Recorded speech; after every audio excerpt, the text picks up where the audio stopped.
didn't hear anything about the World Trade Center 7, not for a long time.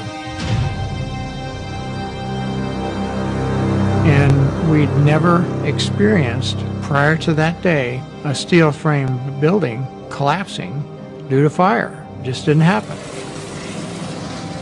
Except for an occasional intentional demolition that you might see that occurred in typically Las Vegas.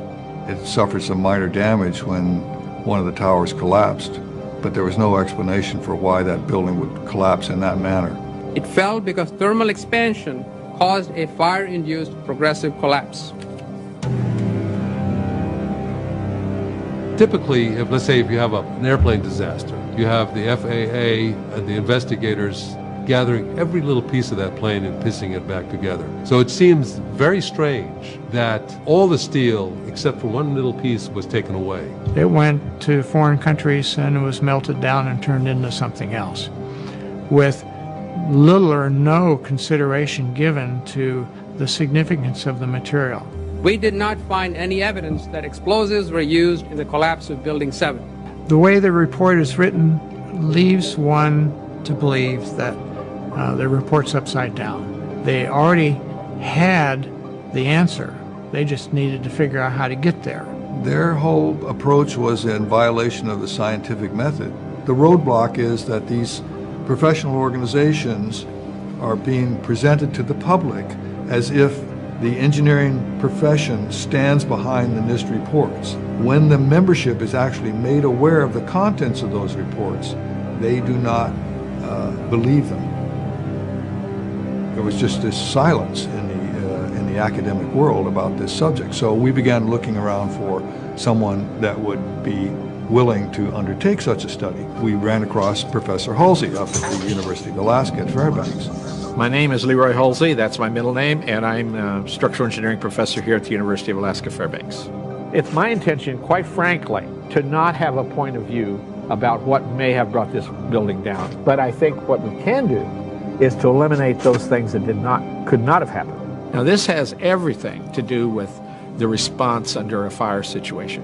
I'm not talking about the actual failure yet. I'm talking about, was there a possibility it could lead up to failure through these fundamentals that NIST looked at and said they could, I looked at and said they couldn't. There were changes made too after the report was released, and that was problematic as well.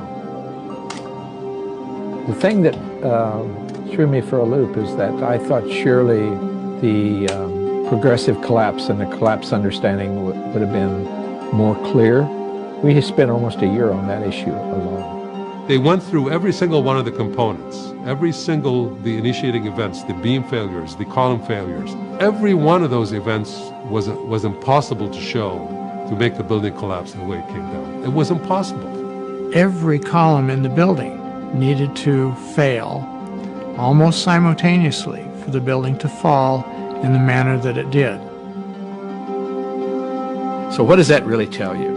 It really tells you that all those interior columns came out at once. At once. The exteriors also, a few seconds later, came out at once, giving you free fall, which comes down, straight down. I feel good about what we did. Hope it makes a big difference, and it looks like that people are beginning to listen.